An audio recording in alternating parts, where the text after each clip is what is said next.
Welcome to a very special crossover episode of Eerie Essex and Folkways. We've teamed up to bring you a Christmas feast of folklore, ghost stories, and customs for Christmas. So get comfortable, grab another glass of mulled wine and a mince pie, and join us on the darker side of Yule.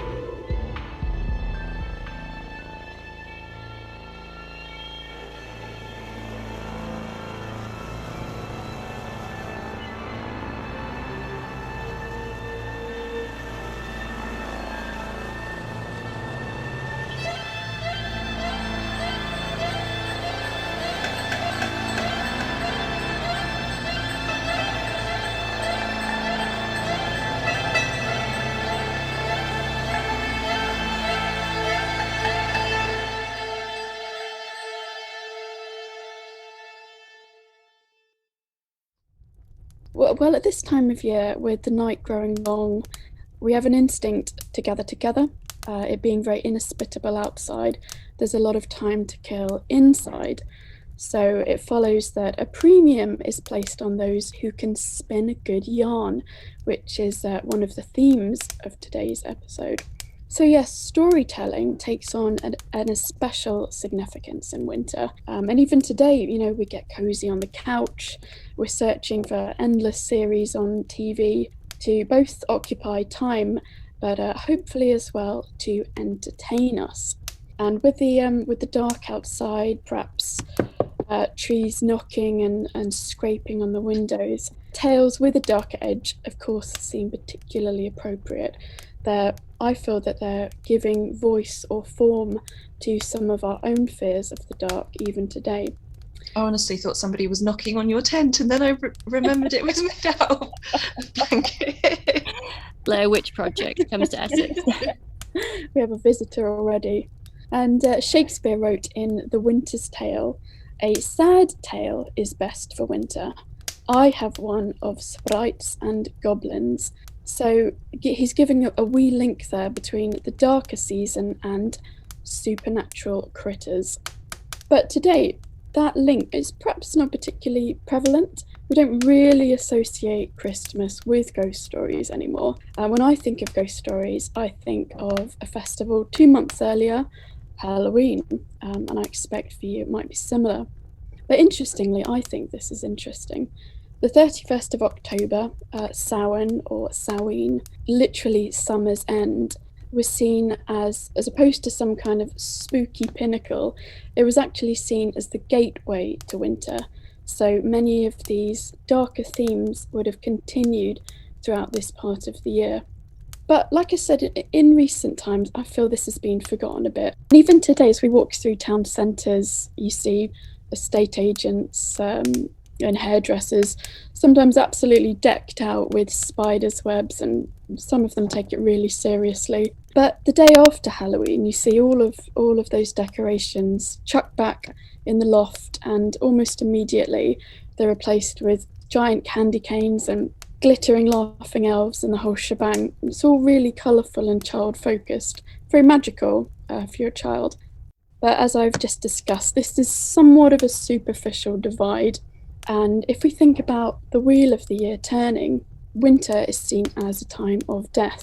The natural world around us is in decline, and for our ancestors, it would have been such an extremely difficult time that I think today it can be quite a challenge for us to really imagine the consequences of this. With the abundance of summer nowhere to be seen, it's a time of scarcity and of hunger. So it really makes sense that tales at this time would have to some extent mirrored the physical landscape. But whilst we can attempt to relate to a world before electricity, before 24-hour shops selling everything you could ever want, Elsa was just talking about how she got a Subway delivered and we were marveling at the modern era. But at the same time, I don't think creepy seasonal stories should solely be seen as museum pieces. We can still very much tap into some of these feelings today. For example, we still feel the pull to turn inward. And, well, this is quite anecdotal, but where I used to live in the southwest briefly, And there was a woodland on my way home, which served as quite a significant shortcut of about 20 minutes off my walk. And in the summer months, that was all well and good.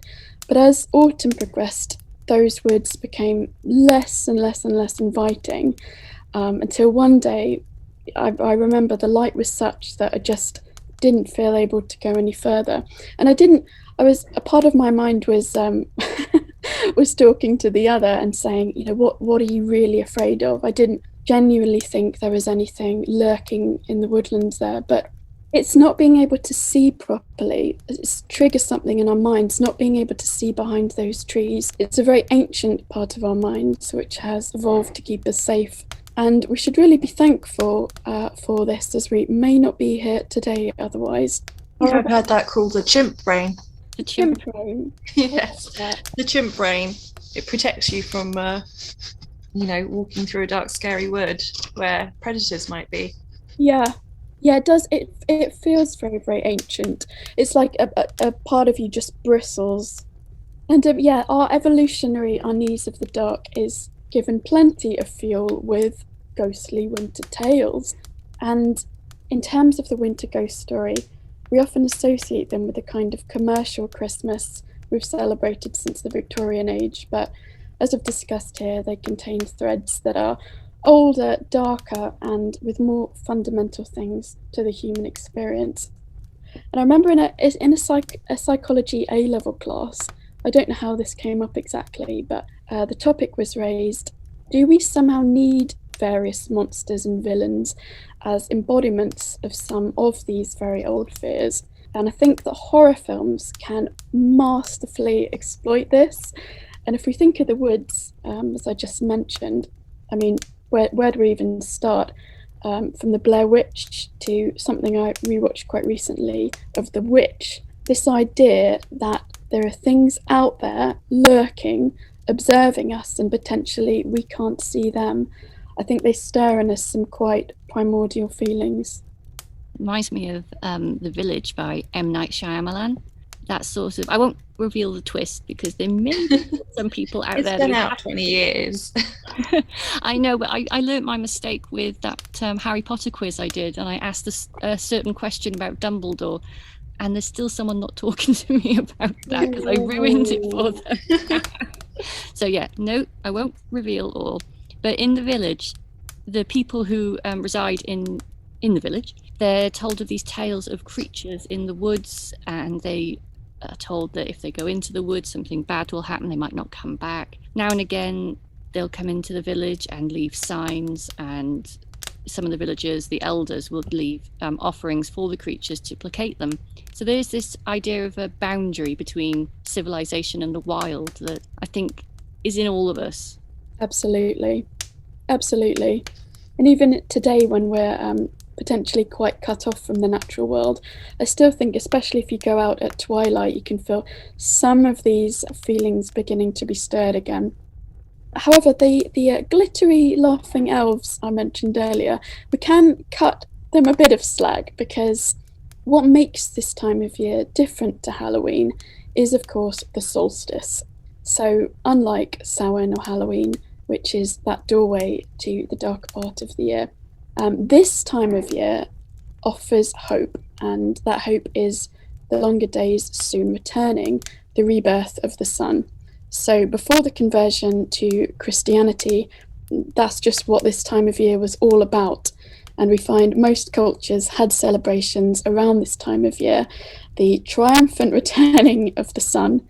And I think perhaps that's what some of this slightly, the eeriness of Christmas potentially comes from. It's such a strange mix. We've got religious iconography, we've got angels with trumpets, mixed with this feeling of liminality, the end of one year, the beginning of a new, the end of darkness and moving into light, all the while with dangerous, icy weather, candles burning everywhere. I think it's a really fertile time for the somewhat eerie. And in some small way, we hope this episode inspires you, as well as reading the classics. If you perhaps find yourself entertaining relatives with stories, you potentially include a few slightly scary ones into the mix, just to keep your guests on their toes. So I was thinking of some of the customs we have now and how, just like you were saying, Ashley, they're quite glittery, and just thinking of leaving a mince pie and brandy for Father Christmas. And they're all quite sweet and innocent, apart from, I'm sorry, Elf on the Shelf is freaky. This idea, this thing comes into your house and watches you and then we'll go and do some mischievous things in the night. Yeah. Someone I know was doing this with their kids, and they did a prank with the elf that made both children burst out crying, and now he can't do. His wife has had to take over, so he's not allowed to do any more Elf on the Shelf anymore. But it was, I mean, it wasn't that dark, but it was quite horrible. Mind you, I remember crying sitting on Santa's lap.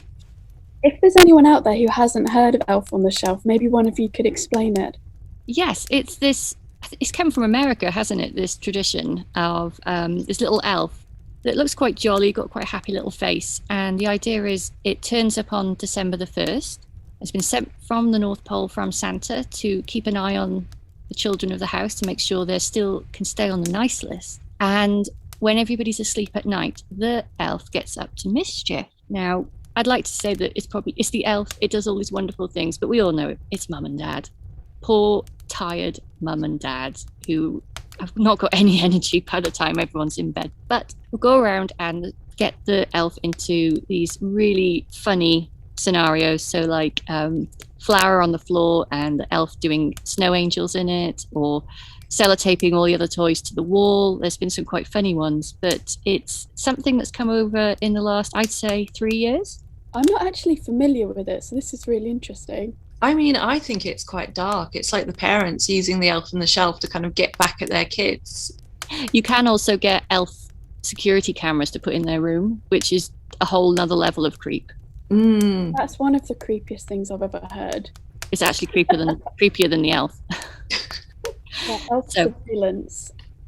So apart from the elf, which I think we can all agree is quite creepy, Christmas Day was celebrated in very different ways across the country in days of yore. And some of these customs could be quite brutal and cruel, especially, Ashley, you were saying about it being a time of death. Well, they really went to town on that bit. So one of the customs which I find really awful involved chasing animals. So in Glamorgan, South Wales, squirrels were hunted on Christmas morning by both the young and the old. They would find stones and pieces of wood and they throw them at the squirrel as it hopped from branch to branch in an effort to kill it. Most often it would evade its pursuers, but occasionally they won and then would parade it around the village. Lovely. And it wasn't the only place that did something similar. In an ancient custom, which took place in various parts of Britain, was hunting the wren. And this took place on Boxing Day, or St. Stephen's Day, which is the 27th of December, and was a very cruel ritual which involved killing the bird and then spiking it on a gorse bush and parading it around the village. And in Essex, the writer Humphrey Phelps tells us that the bird chosen was often actually a robin rather than a wren. So the poem goes, "The robin and their redbreast, the robin and the wren. If ye go take out the nest, you'll never thrive again." So it was this idea of sacrificing the bird to bring about plentifulness and good harvest and good luck. A lot of people say that this custom actually comes from the Norse legend that concerns a beautiful enchantress who bewitched men and lured them to their deaths in the sea. And when people tried to catch her, she would turn into a wren or a robin and manage to escape. And they got fed up of trying to catch her and her always escaping, and they turned to magic. And a spell was cast on her, compelling her to reappear in the guise of a wren each St. Stephen's Day, whereupon she would be killed. So it sounds a very familiar story. And Elsa, would you mind if I tiptoed out of Essex for this next one? Of course. I'll tell you a tale from my homeland of Wales. So I really wanted to talk about the Mary Lloyd because it's something I grew up with and was very common in the pubs in South Wales. But when I describe it to people, they look at me horrified. And if you see a picture of one, or if you Google it quickly while I'm talking, you'll see why maybe. So as Christmas approached, the white skull of a horse was eagerly sought after. And once it was found, it was thoroughly cleaned, and then it would be cased tightly in unbleached calico so that it would still look like the head of a horse, a skull, but it would be protected. They would smash the bottom of 2 black bottles, and then the inverted bottoms were inserted into the eye sockets so that they protruded slightly, making them look real. Then ears were fashioned. These would be put upon the horse's head so it was sticking up. Again, I don't know why I'm doing it on the camera because our listeners can't see me doing it, but just for you, Elsa and Ashley. We're really enjoying it. So they wanted to make the horse seem startled and its nostrils be opened, and it would look as if it had smelt something in the air. The skull was then decorated with rosettes and ribbons, and a large sack would be attached underneath, which would hide the person holding the skull on a pole so it could be moved around. The oldest man of the company would then guide the horse or Mari from house to house. When the guests and the people inside the house could hear the procession approaching, the doors of the house would be locked and barred against them. They'd only gain admission by convincing those within the power and wit of their Welsh verse. So if you couldn't speak Welsh, then automatically lose. They would retell the trials and tribulations of their journey that night and would appeal to the people inside the house for cakes and ale and refreshments. Those inside would then answer that they hadn't got any, and the Mari would then challenge them to pick a worthy champion to represent them in a battle of verse. Usually the battle of wits would end in victory for the men bearing the Mari, and they would then be permitted to enter. Once inside, they would entertain, they would dance, they would tell poems and earn their cake and ale. So as well as celebrating sort of abundance and looking forward to abundance, a lot of poems and rhymes at this time of year are meant to remind us that there are going to be those who will not be surrounded by warmth and family. And just as an example, in Colchester, on December the 1st, the town crier was go around the streets saying, "Cold December has set in. Poor people's backs are clothed thin. The trees are bare, the birds are mute. A pint of pearl would very well suit." I've always wondered where the name Mary Lloyd comes from. You're looking at me as the Welsh person in the group, but Yeah. I don't know. Is it just one of those things where, maybe there was somebody called Mary Lloyd who, I'm going to say something horrible here, had the face of a horse and was very, annoying, and they just decided to make it into a tradition? It could have actually come from something like that. I'm just having a look now. Sorry, I'm Googling whilst we're recording. I'm professional. I think the image of the Mary Lloyd, even those who are not particularly familiar with the custom, will recognise this horse. In the past few years, I've seen it all over in the internet, especially Instagram, with lots of, I don't know if this is just my imagination, but it seems to be growing in popularity. So you now have the Mary Lloyd celebrated outside of Wales. Do you know much about that, Bethan? Well, I think a lot of it's to do with this revival of interest in folk horror. So I often see the image of the Mary Lloyd alongside the Wicker Man in artwork and people's websites. It's just become this sort of and Krampus. It's this this need people have now, and this interest in the darker side of Christmas, which I think goes hand in hand with folk horror. It does sound like something out of the Wicker Man, this sort of skull that goes around the streets. So I think it's probably down to that. And whilst you've been talking, I have found out the name and where it comes from. So it is believed that it could mean Holy Mary, and that is a reference to Mary, the mother of Jesus, although most people in Wales will tell you it means the old grey mare. So that's as good an explanation as I expected to get. Good old Wikipedia. It's better than my annoying woman called Mary Lloyd with the face of a horse. I quite liked yours. I was kind of hoping it would be something like that. So I have not only jumped out of Essex, I've jumped out of the country in some cases with the traditions I looked at, which I hope is okay, but I think you'll find most of these are very recognisable. So some of our most recognisable Christmas traditions date back further than recorded history. Pagans would bring branches of evergreen trees into their home during the bleak midwinter. Some believed this was to remind them that spring would come again, though there is another thought that this was to ensure that spring would come again. And in Scotland, there was a tradition to light candles in their windows to welcome strangers, which it seems that the two customs could eventually have blended together. There was also another belief that I read about that said the lights in the Christmas trees represented the souls of the people who had passed during the year, though I couldn't actually find that one anywhere else. It was quite a nice thought anyway. Nice idea, especially after Halloween and All Souls Day. when you think of everybody that's passed. Yes, I mean, it's that time of year where everybody has gathered together, but you're obviously missing the people who you've lost in the year. So maybe that was a way of bringing them in with you.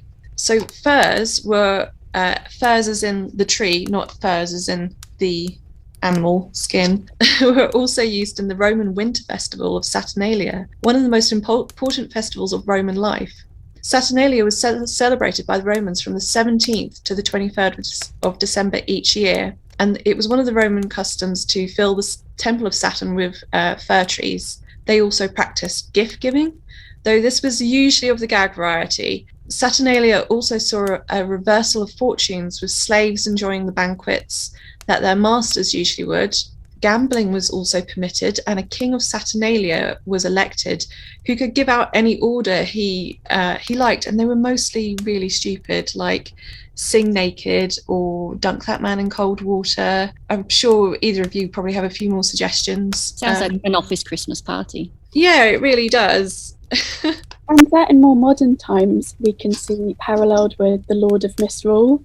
Yes, that's exactly what they suggested, that the Lord of Misrule sort of dates back to this tradition.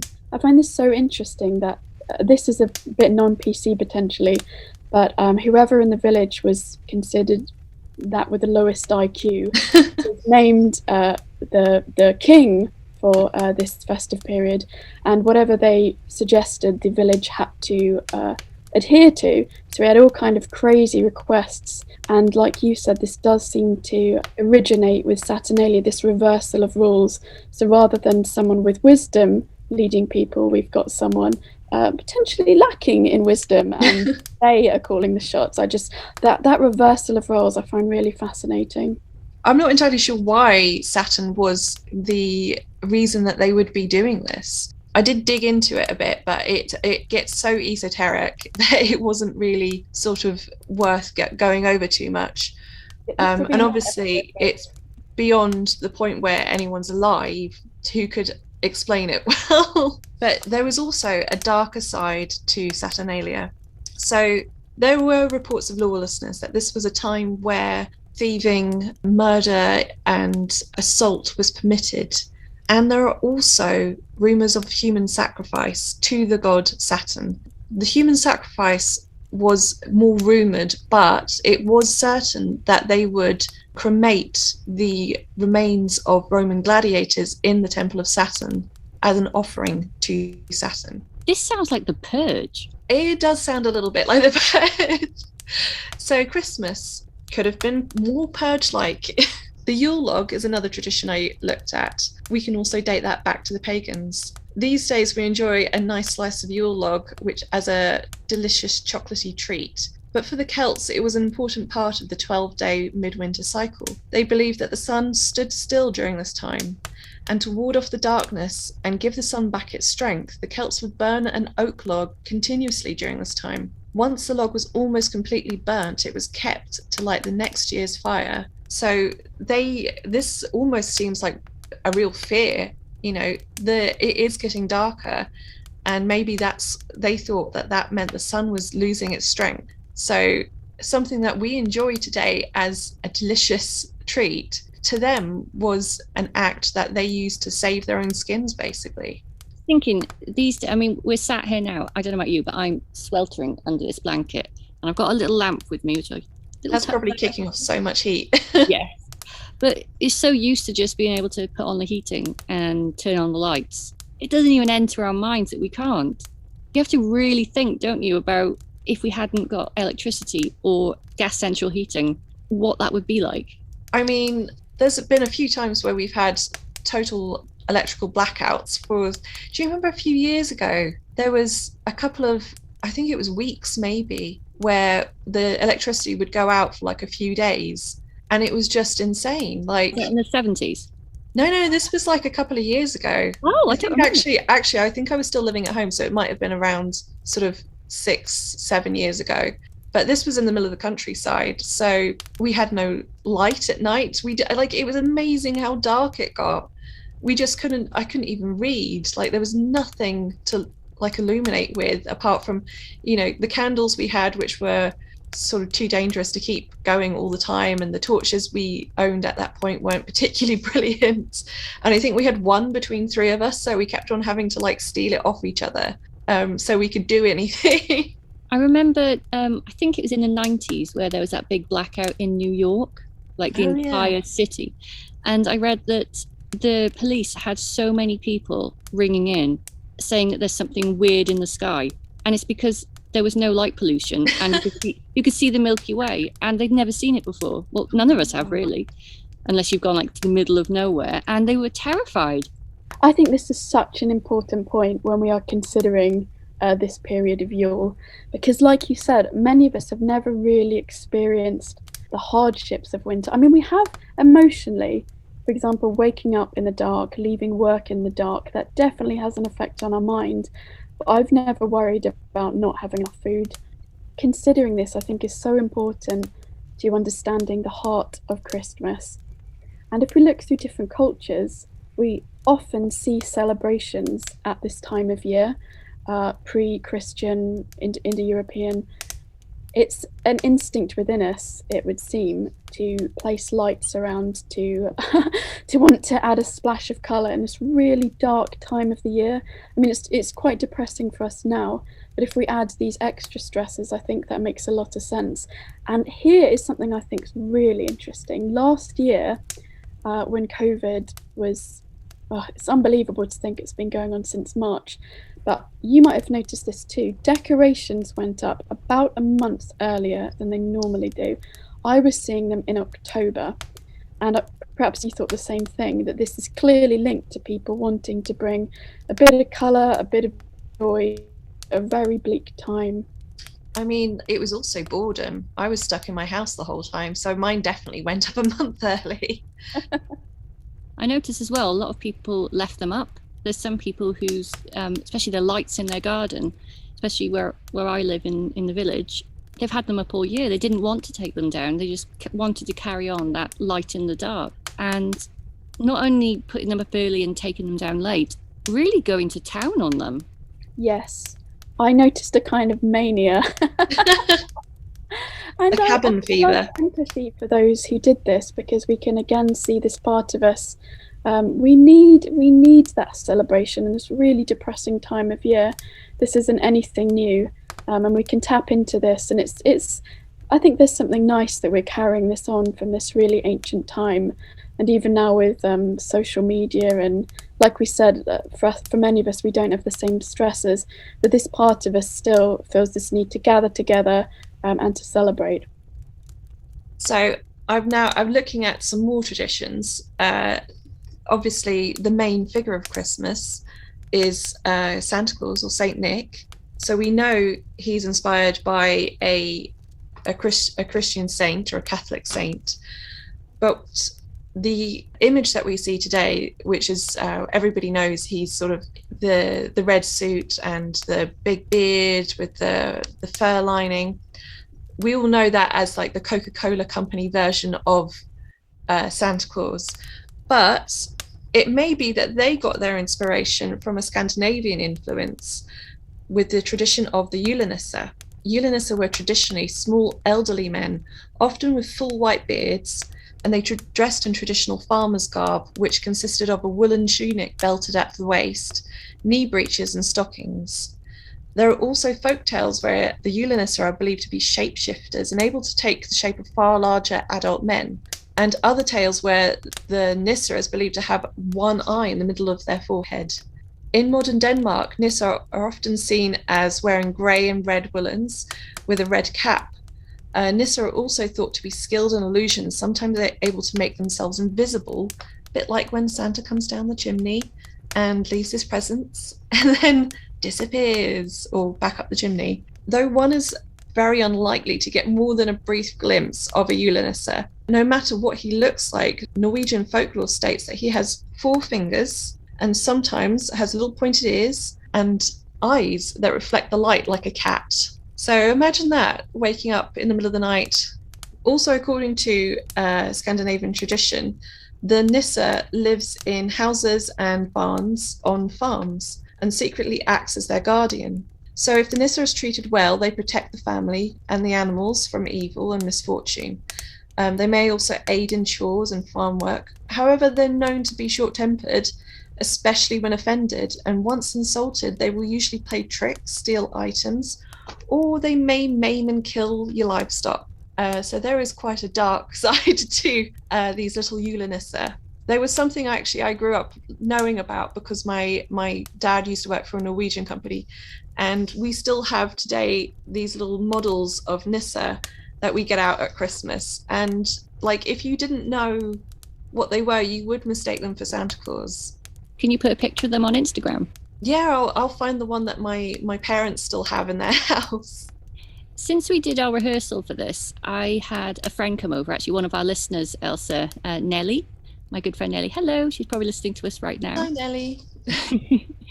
She came over because I've not been very well, and she wanted to cook for us because she knew that I couldn't make the walk to her house. So she brought all her food over and utensils and cooked this most delicious fish stew. And she said that actually it was the 6th of December, which is actually when she came over, is her traditional St. Nicholas Day, which is from Bulgaria, where St. Nicholas in Bulgaria is a fisherman. And families would gather around and they would cook this stew. Everyone would, again, gathering around to eat something in a time where perhaps fish and different vegetables would be scarce. It is, again, you can see it all over the world, can't you? It's this need to come together. Yeah, I mean, sorry, I got distracted by fish because you know how I feel about fish. I was just thinking about, oh God, if I had to eat fish. Well, this leads me to another figure from Christmas folklore. They've recently seen a resurgence in interest due to the Hollywood treatment, but Krampus is anything but glitz and glam. Folklorists and anthropologists believe Krampus has pre-Christian origins. However, he's most well known for accompanying Saint Nick and doling out punishments to children who have misbehaved, while Saint Nick rewards the good children. I'm just saying, if Saint Nick was giving me fish, I would feel like I was being punished.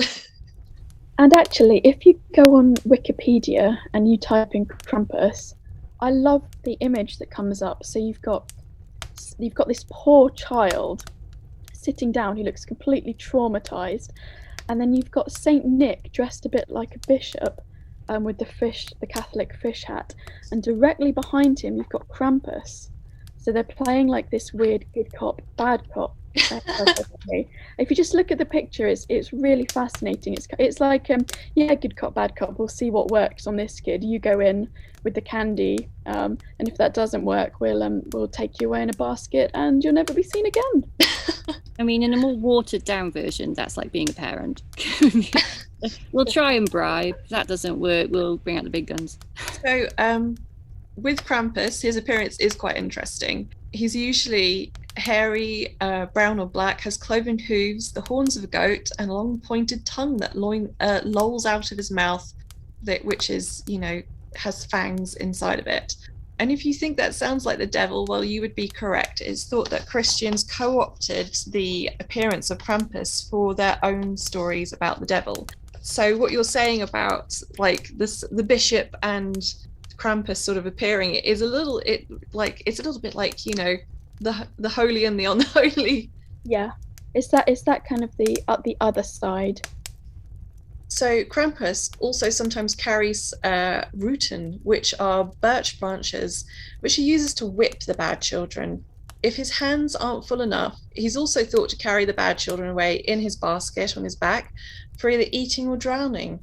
Krampusnacht is still celebrated in the Alpine regions. With this night sees Krampus dealing out coal and bundles of the birch twigs to the bad children, while Saint Nick also wanders around giving out chocolate and sweets to the good children.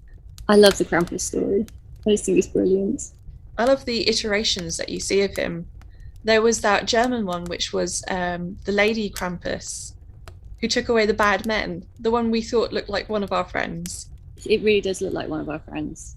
Yeah, Elsa sent across a rather evocative image, but yes, it was Krampus as a lady with some blokes in her basket, if I remember, on her back, which is a version of Krampus I've never seen before, but perhaps we'll put this in the show notes. Oh, definitely. It needs to be spread far and wide. She looks awesome. Yeah, she looks like a strong, confident Krampus lady. It really has been like a research, like a popularity in the last 2 years. I mean, I think it was either last Christmas or the Christmas before. It was a Christmas special for Inside Number 9. There's a whole episode on I was going to say campus. Krampus. So why do you think that this darker side of Christmas seems to be becoming more popular, as emblematic of these figures such as Krampus and Frau Perkter? Maybe it's because people are getting a bit sort of worn down by the saccharine nature. I mean, the Christmas movies, the sort of need to spend so much as well. And I think, again, the revival in folk horror is really kind of driving it as well. There were a couple of other things I found when I was researching into sort of world folklore that kind of then relates back into the current traditions of Christmas now. So one of them was the Tinsel Spider, which is, again, I think a German story where a family was very poor and all they had was this sort of spindly tree, and a spider very nicely came to decorate it with its web, and by morning it turned into tinsel.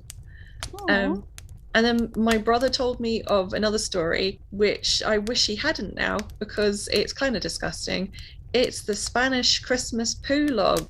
So this log is kept in a home. I think it's a Catalan thing. And the children look after the log. They put a little blanket over it to keep it warm and safe, and they feed it a little bit every day. And then on Christmas, I think on Christmas Eve, they put it in the fire and they tell it to take a poo because it's going to poo out all their presents. I think that was on an episode of QI. There was a figure and it was called the Crapper. And there's some nativity scenes, I think in places like Italy, where there's this little figure with his pants down in the corner of the manger. Not the manger, sorry. Oh, I remember not literally in with Jesus, but like in the corner of the barn, just, relieving himself. Spewing forth treasure. So it's not only the sort of dark, it's also the ridiculous that's having, maybe a little bit of a resurgence right now. Ashley, did you say something about Frau Perkter? Yeah, so I was thinking about some of the other villains of this time of year because, like Elsa said, Krampus has become a bit of a superstar. But there is this theme of an all-knowing entity who knows whether you've been good or bad and who will either reward you or punish you, respectively. And Frau Perkter is another person. She is a witch, as far as I know. Perhaps you can give us a bit more detail. But from my research, this is dark. She slit the bellies of children who'd been bad and stuffed their corpses with straw. So again, we've got this idea of someone who somewhat creepily is watching you at all times. And if you don't just get a lump of coal if you're bad, like Santa, but that's the end of it for you. A nice bit of festive disembowelment. It's almost like the Elf on the Shelf, really, isn't it? Where the parents kind of make up these things to keep the kids in line, but also this is probably me just reading like something terrible into it, but kind of just to like amuse themselves by sort of torturing their kids a bit. Well, it's also one of the themes of pedagogy, isn't it? So I briefly went into teacher training, and I remember, so you have to be able to reward the child and encourage them, but also to give discipline. And that can be a really difficult line to tread. And I think sometimes we can see this played out with these archetypes. So no matter what the child's temperament, there is a villain or an entity who will be suitable. I think as well as a parent, if you can blame it on an entity, you can hold your hand up and go, it's not me, it's, sort of take off the responsibility. It's just like, we can carry on behaving like that, but you know what'll happen. My dad used to tell me that if I didn't finish my dinner, the dinner witch would come and eat all my food. So... Talking of witches bearing gifts or otherwise, we also have Befana. I don't know if I'm pronouncing this right. It may be Befana. Someone can write in and tell us. But she is an Italian being, and she had the chance to meet the Holy Family in person way back in the 1st century, so goes the story. The three kings stopped to ask for directions, but she was just too busy sweeping the dust from her doorway to pay the glittering company any mind. Of course, as soon as they had rounded the bend, she had a change of heart and decided she really would like to bring a gift to the bright young baby. By the time she changed her clothes and baked a batch of Peffanino, sorry Italian listeners, or Epiphany biscuits, the caravan had passed out of sight. And so she began her 2,000-year quest to locate and present her gifts to the baby Jesus. So, these days, Befana simply pours the toys down the chimney into the polished boots and striped stockings of the children put out before they go to bed. How does Befana know what they want? Again, we have some of the same themes here. It is magic, of course. The children write their lists on slips of paper in front of the fireplace and let them waft up the chimney and into the sky, where Befana deftly catches them. Sometimes the old hag comes inside to get a good look at the children themselves. One of these nights, she hopes she'll finally meet up with the Christ child. In the meantime, however, she's not above taking the naughty ones and eating them, though this aspect of her character has been played down in recent years, but definitely shouldn't be forgotten. In the 19th century, the children of the house used to dress a rag doll as a witch and set it in the window on Befana's Eve, and today you can still buy carved or stuffed Befanas at the Christmas markets in Italy. And I got that from The Old Magic of Christmas by Linda Radish. Hope I'm pronouncing that right. She produced a short book of lots of the darker customs of this time of year. And again, we're seeing this theme of, like I alluded to earlier, all-knowing entities that you've got to watch out for, because she could give you gifts down the chimney into your stockings, or she could eat you. So it's a bit of a gamble. I mean, it's interesting that these stories come about like this, where you've got this sort of witch figure doing basically the job of what we know now as Santa Claus. Like, it makes you wonder, the story with the Holy Family, did the witch come first and then the Holy Family was later sort of inserted when Christianity expanded into the area and they sort of co-opted it like they did with the image of Krampus and the devil? It was something that I kept on coming across as well. Like, there are older pre-history versions of all of these stories, pre-Christian versions, but then you get, once Christianity comes along and kind of inserts itself into these winter traditions, it becomes a bit murky about how they started, but we all seem to have the same type of traditions around this time of year. Yeah, we often see Christianity co-opting gods and goddesses or stories that are well known by the public, and that way it makes it really hard to really resist it, because we're already familiar with these themes. And that reminds me of St. Brigid, or Brige, who was an Irish goddess, although she's been known in other parts as well, but who was then co-opted into Saint Brigid, and now we have lots of wells around Ireland which are named after the saint, but we really know that she'd already been a major player for some time. So we've looked at traditions of prehistory and early human recorded history. So now we're going to look at some Victorian traditions, since that is where we get most of our ideas about a traditional Christmas from. When one thinks of Christmas stories, the author of The Legend of Sleepy Hollow may not be the first person that springs to mind. However, in 1876, Washington Irving's book, Old Christmas, was published and is credited with creating Christmas as we know it today. Set in Bracebridge Hall, location based loosely on a Holt family Jacobean mansion, Ashton Hall, the stories recounted the warm-hearted festivities that Irving experienced while visiting Abraham Bracebridge. And I'll just read a little section now where he describes what Christmas was like there. Of all the old festivals, however, that of Christmas awakens the strongest and most heartfelt associations. It is a beautiful arrangement, also derived from days of yore, that is festival, which commemorates the announcement of the religion of peace and love, and has been the season of gathering together of family connections and drawing closer again those bands of kindred hearts which the cares and pleasures and sorrows of the world are continually operating to cast loose, of calling back the children of a family who have launched forth into life and wandered widely asunder, once more to assemble about the paternal hearth, that rallying place of affections, there to grow young and loving again among the endearing mementos of childhood. This cheery description of the season is warm and heartfelt, and a far cry from the spooky adventures of Ichabod Crane. However, there's a wonderful description of a scene he stumbled upon in a quiet corner of the mansion, away from all the festivities. And I'll just read what he says here.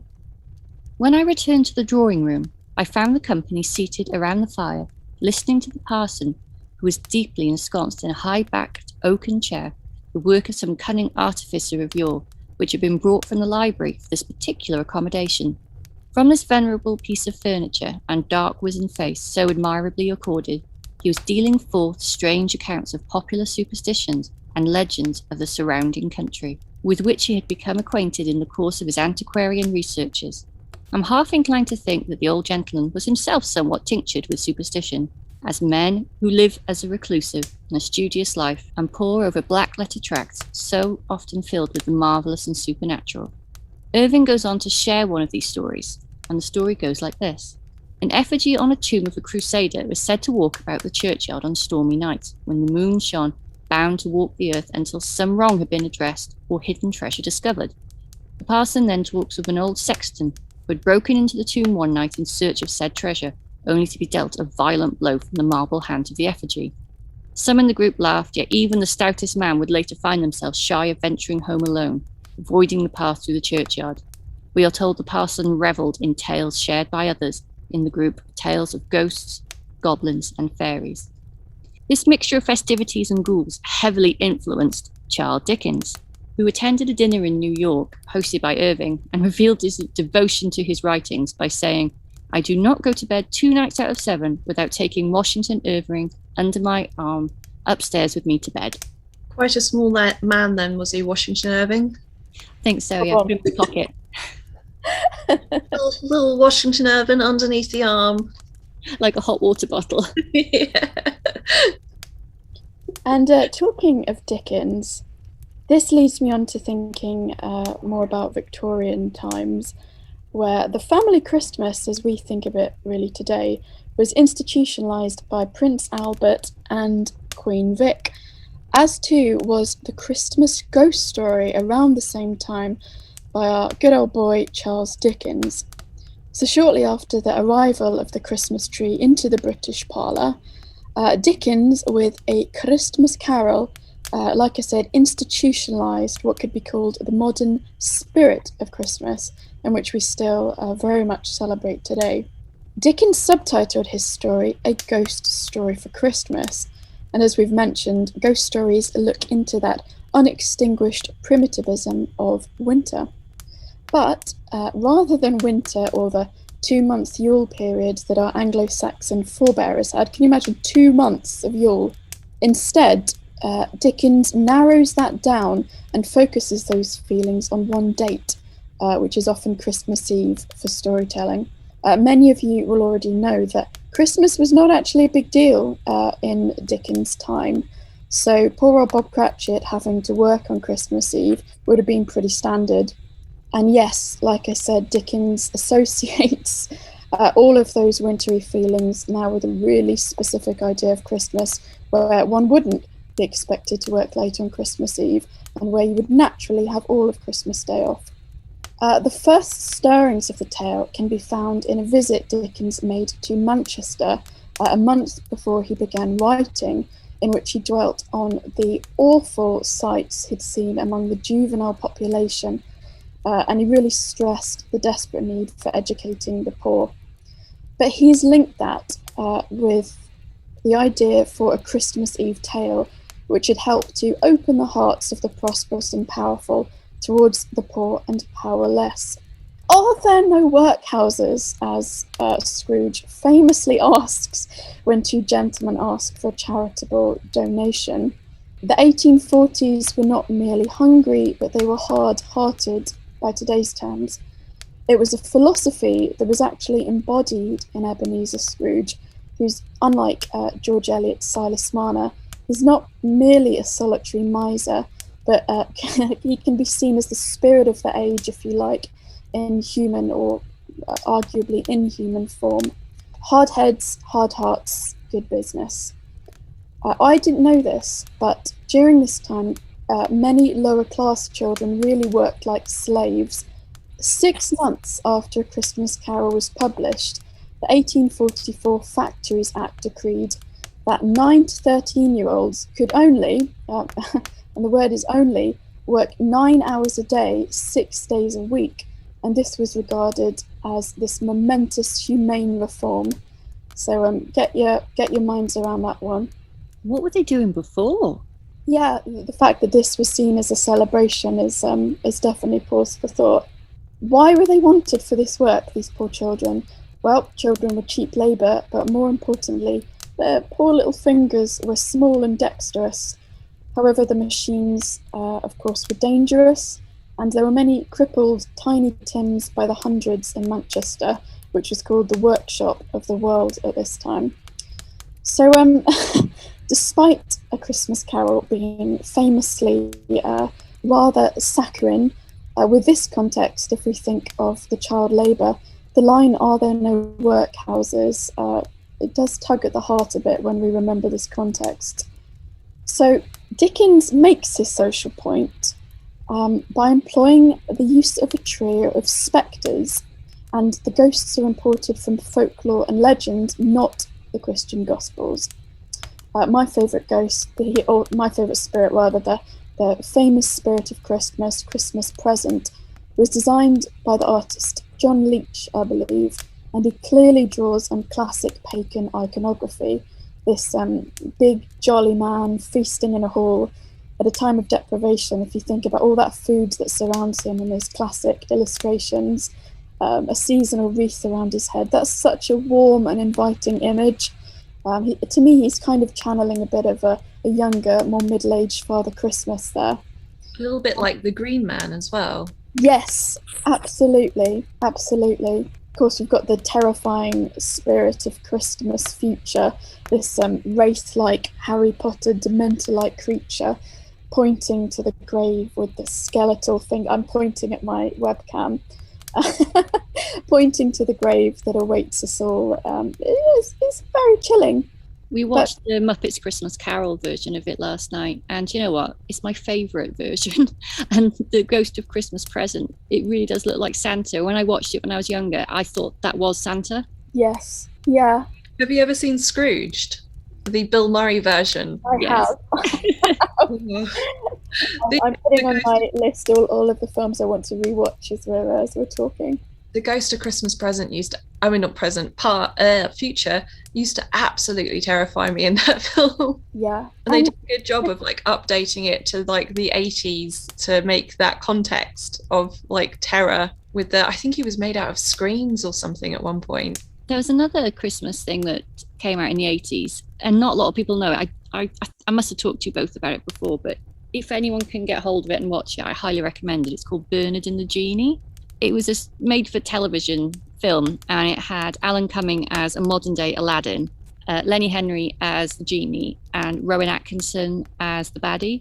And he played this art collector who was greedy, miserly, and when Alan Cumming's character wanted to give some of the money they found off this really expensive painting back to the people who owned it, he fires him, he loses everything, and then he finds this lamp. But it's this idea of this figure of miserliness at Christmas. You can see it in even like modern day things. Yeah, and with Christmas, it's the promise of renewal, isn't it? It's this clean slate of the new year, this idea that you can begin again. And Dickens shows that even a miser like Scrooge, where there's almost endless trail of misery and destruction, even he can start again. So as the book none too delicately makes, if it's not too late for him, then it's not too late for you. And he's tying this idea of a moral renewal with the beginning of a new year, that you can turn the page, that you can start again.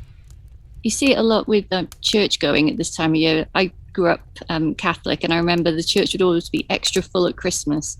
And there would be extra confessionals beforehand, lots of people rushing to, as you say, wipe the slate clean before Christmas. Yeah, and again, it's this idea of coming together. We seem to feel the need to join together, to have something in common.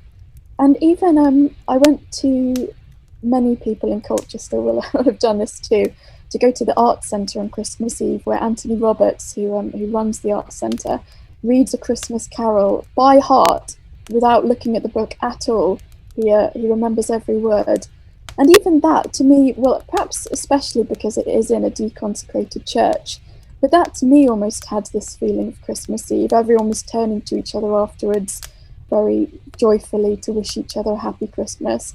And it reminded me of that same feeling after Christmas Eve's, a midnight mass service, after that the final notes rang out, that people, they turn to each other in a way that you don't really see the rest of the year.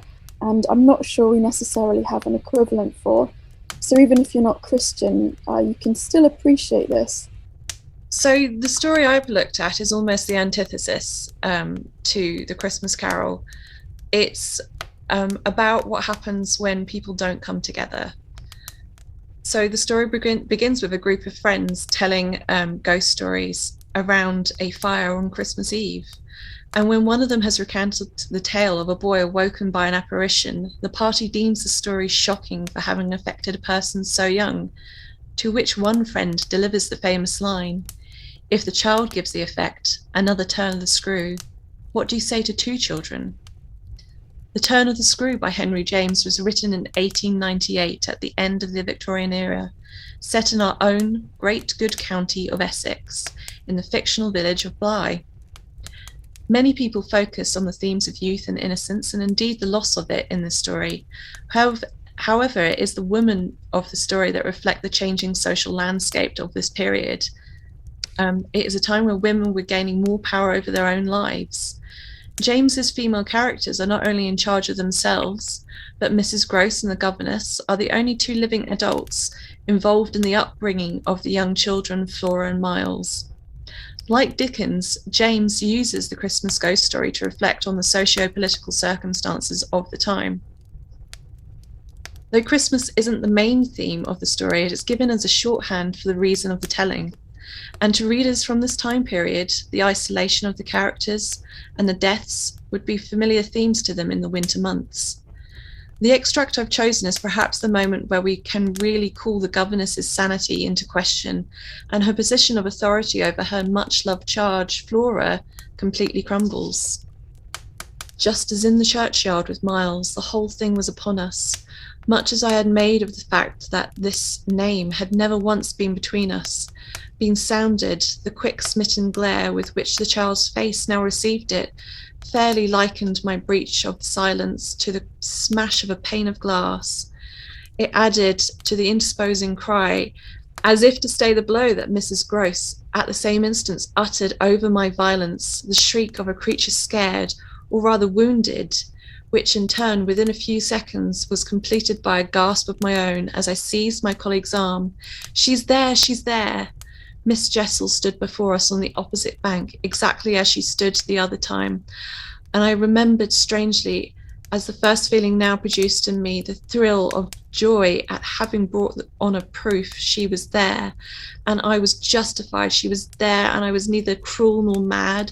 She was there for poor scared Mrs. Gross, but she was there most for Flora. And no moment of my monstrous time was perhaps so extraordinary as that which in I consciously threw her out, with the sense that, pale and ravenous demon as she was, she would catch it and understand. An inarticulate message of gratitude, she rose erect on the spot to my friend, with a sense that, pale and ravenous demon as she was, she would catch it and understand it.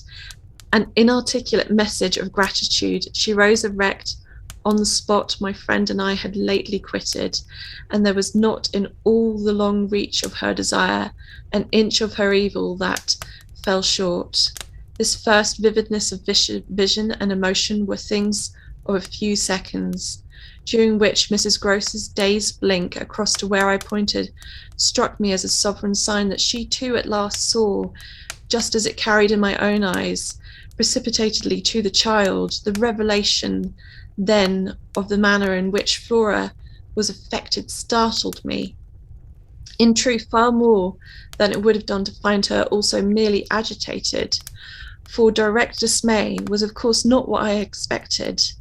Prepared and on her guard as our pursuit had actually made her, she would repress every betrayal, and I was therefore shaken on the spot by my first glimpse of the particular one for which I had not allowed to see her without convulsion, of her small pink face, not even feign to glance in the direction of the prodigy I had announced, but only instead of that turn at me an expression of hard, still gravity, an expression absolutely new and unprecedented, that had appeared to read and accuse and judge me.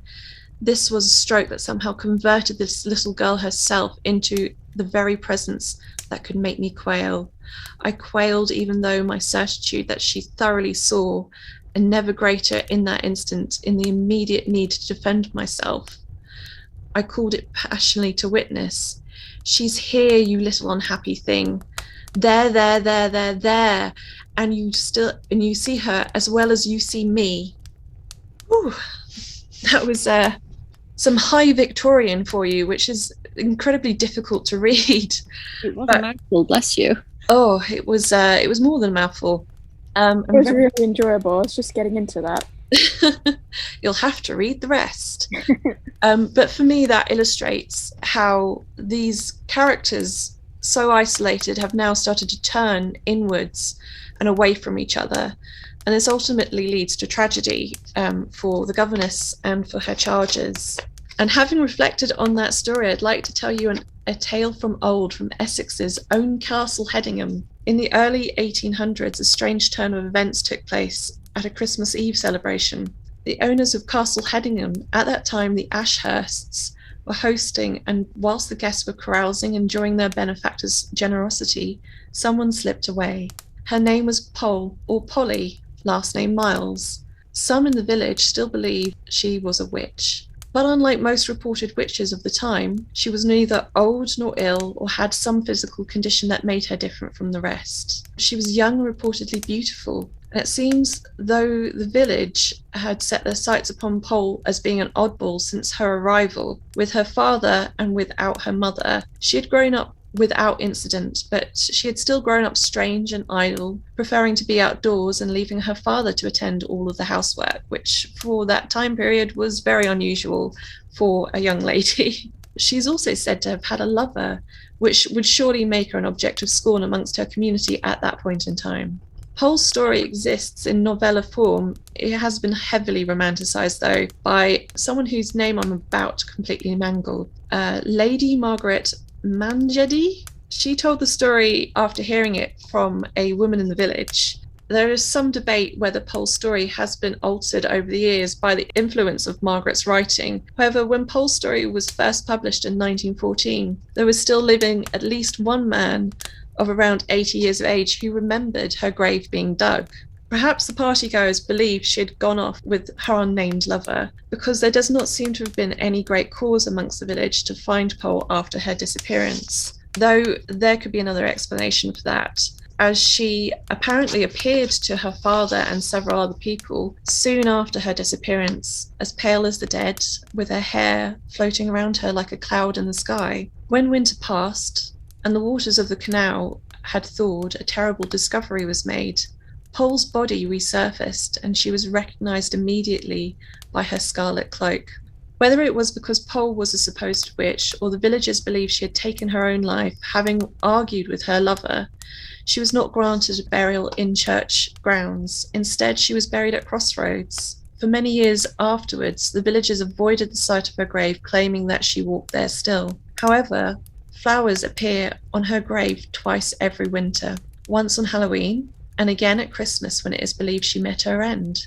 Her spirit is said to have been spotted on the castle battlements to this day. Poll not only shares her end with Miss Jessel from the Turn of the Screw, but her youth and beauty, and the idea that she may have been done in by a lover, or at least an admirer. Even the indifference of her tragic death and the derision from the community to which she belonged is connected to that tale of the turn of the screw. If Christmas is a time where we come together and help each other through the darkest months, both short stories show a concern for the ones who have become isolated or scorned by their communities. It's so similar to when you think of, especially in Essex, the witch trials, any woman who, and some men, mainly women though, who stood out, were slightly independent, might have had spoken their own thoughts. It was just been so easy to be condemned as a witch. And it's almost like the similar witch hunt. And this was long after witch hunts stopped taking place. This was, at it was the early 1800s. So this is the real sort of start of the Victorian era. So a point where we think, civilization between sort of people in their own community is, starting to progress. It just goes to show this continuing idea of anyone who's slightly odd in your community or who stands out in any way, or not even odd, but perhaps non-conforming to that particular time, and how it would potentially have been dangerous. Exactly. Winter with the lack of resources is probably the most dangerous time of the year at that period of time and earlier. And both of those stories really, I felt, were warnings about what happens when somebody becomes, whether by their own choice or by outside influence, becomes isolated. Yeah, and I mean, this is a slightly broader theme, but we often, if we think evolutionary, this idea that you don't want to be outside of the group. Today we feel that awkward feeling, even though we know that we'll survive.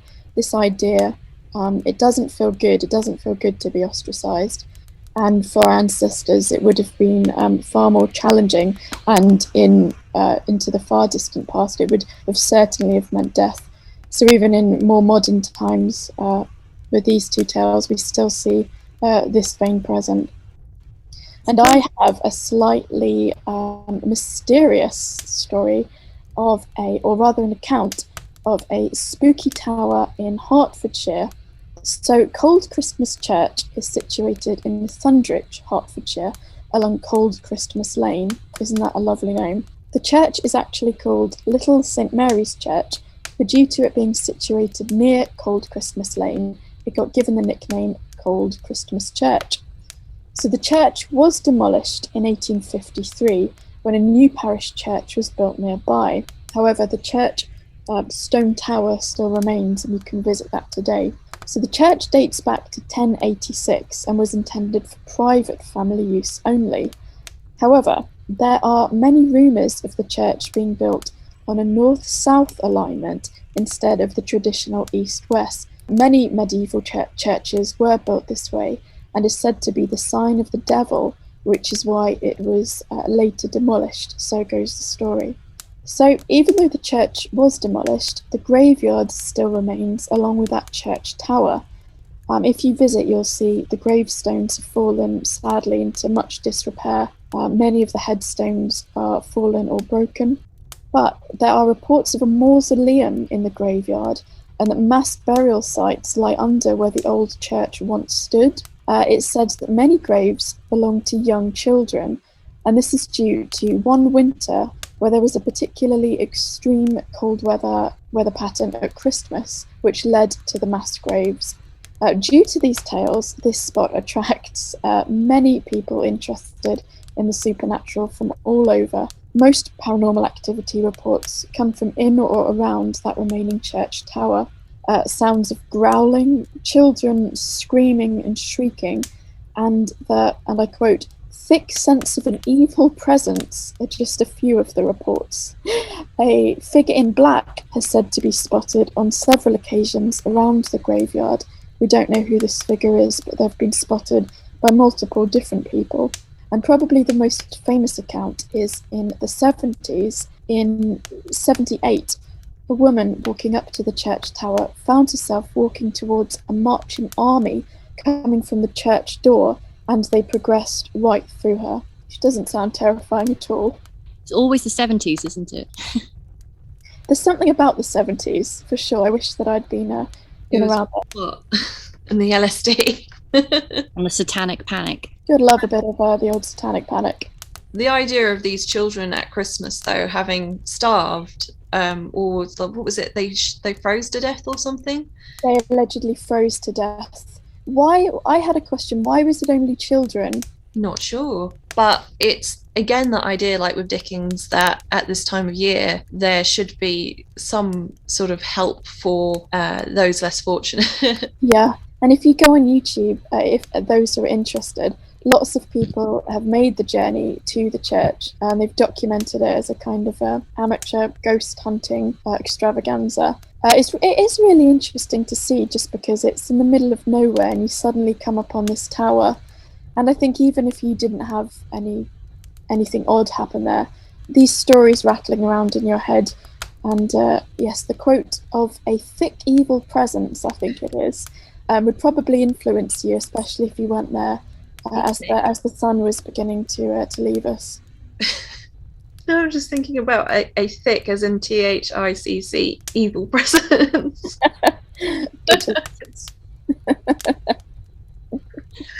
Oh dear.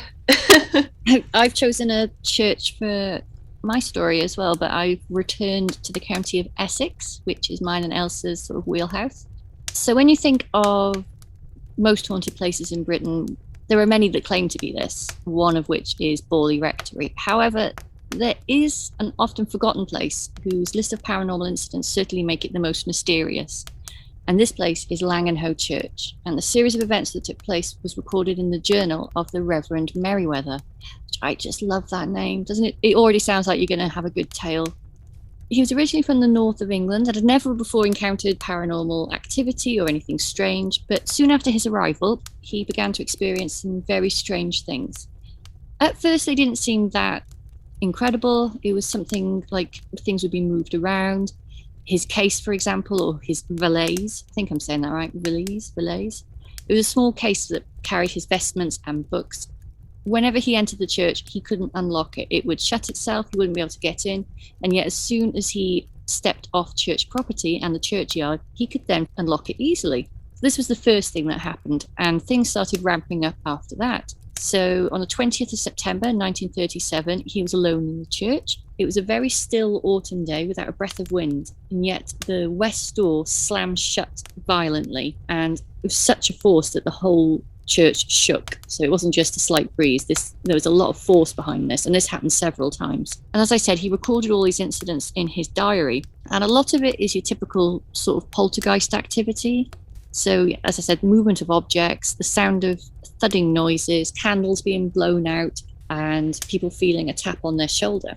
And there was quite a lot of phenomena at the beginning when he moved in, but then there was a lull. So there was nothing reported for about several years.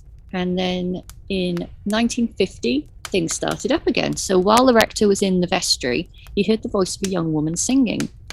And it was coming from the west end of the church when nobody else was in there. And then when the sound of the singing died away, there was the sound of a man's heavy footsteps heard coming up the aisle. The rector quietly entered the church and found that the footsteps stopped immediately, and he found the nave empty. A week later, the vicar arrived at the church to find two workmen crouched by the west door, and they were looking through the keyhole. They asked him to come and listen to see what he thought of it, and they again heard singing coming from the empty church. They searched the church afterwards, even climbing the staircase to the tower, but found it was deserted. The rector once stood at the head of the church in one of the masses, and he saw the figure of a woman in late medieval dress standing at the end of the church, and actually went through a wall and vanished. This wasn't the only time he saw a woman in the church who shouldn't have been there. He reports a lot in his journal of seeing a woman in a cream dress, and he thinks she's the one that's singing. He would often practice on the organ and would sense a presence behind him to turn and see out the corner of his eye this woman in cream. And since we have actually rehearsed this, and I told this story to the girls before, but since I actually told you this story, I found another thing that happened to this poor reverend. Bless him, it must have startled him. He went to have a look in what would have been the rectory house. We didn't actually live in the rectory, but he visited it. And when he was upstairs, he looked out the window, and there was a wonderful view right down to Mersey Island. So this was right on the coast, right next to Mersey Island and the Strood. And as he turned from the window, he found himself very briefly embraced by a naked woman who was feeling rather frisky. Ooh la la. Ooh la la, indeed. And I don't know what made him think it, but he said she was sure that she had amorous intentions. Oh my goodness. Maybe that was just wishful thinking on his part. Might have been. But she disappeared as soon as she appeared. And I think that's the close encounter he had with one of the apparitions. A close encounter of the saucy kind. The close encounter of the saucy guy. Perhaps it'd been a long winter. Yeah, it was a lonely life there. Yeah. But I think one of the creepiest things that happened was actually on Christmas Eve, which is what drew my attention to this story, as we are thinking of Christmas. So he was walking up the nave towards the chancel, and from out of nowhere, this vast form appeared, this shadowy form, glided across the nave and disappeared into the pulpit. And the Reverend describes actually the figure as he thought it was a man and possibly dressed in a tweed suit. So quite, considering he described it as this mass, to then describe him as wearing a tweed suit, don't quite what to make of that. But as all this activity was going on and he started recording more and more, he began to ask the villagers about the church itself, and he found that many of them, for years and years, even before he got there, would consider the place as haunted. And actually there's a local legend of a lady in black who walks the church at night, and there's actually an account of two sisters in 1908 who reported seeing the figure of a woman dressed like a nun moving between all the headstones in the church before going inside. And considering how close it is to the Strood in Mersey Island, I wonder if this has had any bearing on the story of the lady in black. Do you reckon? Ooh, interesting. A bit like the coach crash I discussed in the Rose episode. Yeah. On the Strood Causeway. Is it right that the lady in black is set around that location? Well, the filmings happened around that location, but I'm not sure where they set it. I think she took influence from it, didn't she? Yeah. The description of the area fits perfectly with that in the book. So, well, not just the seeing of the figure, but perhaps all the sinister things that happened afterwards. I mean, Lang and Ho, not just the church, and not paranormal, has had horrific things happen throughout the years. So, for example, 3 people have committed suicide inside the walls of Lang and Ho Hall. 9 children of the then owner then died, and their mother died shortly afterwards. There was somebody who jumped out of a plane over the English Channel, who actually owned the estate, so he completed suicide by jumping out of a plane. And there was someone else who also owned the estate who failed to make a success there and drowned themselves in a sluice pipe. And then there's a particularly horrible thing that happened. This was not long after the First World War. There was a really bad snowstorm that struck Langenhoe, and there was a herd of horses that were going to be taken across the continent. But with the snowstorm and the chaos that ensued, a whole herd of these horses rampaged through the village and caused the death of many of the drovers and some of the villagers. And many people have actually completed suicide at the spot where the herdsman died. So it's like this epicenter for tragedy. The rectory has also had its share of misfortune. There's been a lot of very weird accidents there that resulted in deaths and other things. I mean, I've got a list here, and I'll be here till New Year reading it out. I'm just trying to pick out one of the black spot. Yeah. So I mean, the church is now demolished. You can still see the gravestones there, and the Reverend Merriweather has actually died. He died in 1965, and a lot of these events, apart from what was in his journal, have now faded into folk tales and stories over a pint at the pub. But for me, I mean, everything that happened in this list of things that happened, this is one of the most haunted places I've ever heard about. And I mean, as I said, I've got a list here. I won't go into it all. I might put some more on social media afterwards. There's even this wonderful thing that happened. So it sounds so unusual that a reverend did this, but the person who wrote this book, which I got this information from, sat down with the reverend and they called it a planchette board. It was a Ouija board. They sat down and did this Ouija board, and they had a conversation with a spirit. And I'll put the conversation in either our Instagram feed or on Twitter, because it's a good read. So it was actually recorded? Yeah, they didn't record it, but they wrote it down as it was spoken. Yeah, we were thinking that maybe in another episode we'd do like a play, or we'd give different voices, and we're going to be drawing straws as to who plays the Spectre. Oh, that sounds brilliant. Do you know what? How good would this be as a Netflix series? Yeah, I can really imagine it as a sort of midnight mass series. Did you watch that? It was brilliant. Midnight Mass was, Recommend it. yeah, I really like that. Absolutely loved it. It's been ages since I've enjoyed a series that much. I mean, it definitely had some flaws, but what I loved is the sense of place that it had. This coastal community. I really invested in it. I really felt as if it were real in some way. It was very binge worthy. It was. And I think it's that kind of, they isolated it in this community which really made the story so, like, it really captured you, because it stuck it to a time and place with no outside influence, which you could imagine of many of these places back in the good old days, where they're not heavily influenced by outside sources. And I think that's what folk horror is really drawing on. This isolated community, often an outsider. Newcomer, with a newcomer, and almost the sense that you can't escape. And just, I mean, in Midnight Mass, they were surrounded by water, and you had to get the ferry over to the mainland. That was wonderfully represented. But yeah, you need this tightness of a community and the feeling that everyone's watching. Have you seen Apostle? No. I tried to watch it. I'm really sorry, but I got about halfway through and I completely lost my attention for it. I actually quite enjoyed it, but I get where you're coming from. It's a slow burn to start with, but it's very folk horror. There's sort of like this outsider coming to a village to find his sister, this weird cult atmosphere, and it's on an island you can't escape, even though I know it was filmed in Margam down the road from where I used to live. I had the wonderful Michael Sheen in it. Ooh, I really want to be the next Doctor. I mean, that, again, sorry, just thinking of Doctor Who, that's another tradition. Doctor Who always comes on now on Christmas Day. Yeah, it's a Doctor Who Christmas, isn't it? Well, there's definitely some themes that keep cropping up again and again, aren't there?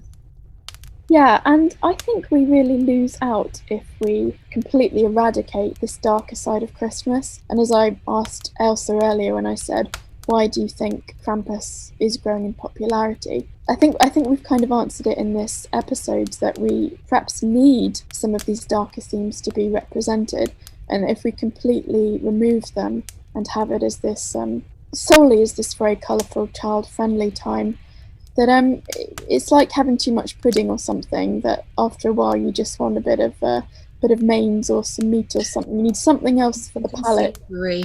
Yes, yeah. And I think the jolt of fear and dread in stories such as we've briefly looked at here, they make the Christmas lights glitter even more brightly. You need that darkness with which the light can shine out of. That's a really lovely way of putting it, actually. Yeah, you see it in everything. When you described it then, I thought that sums up Home Alone.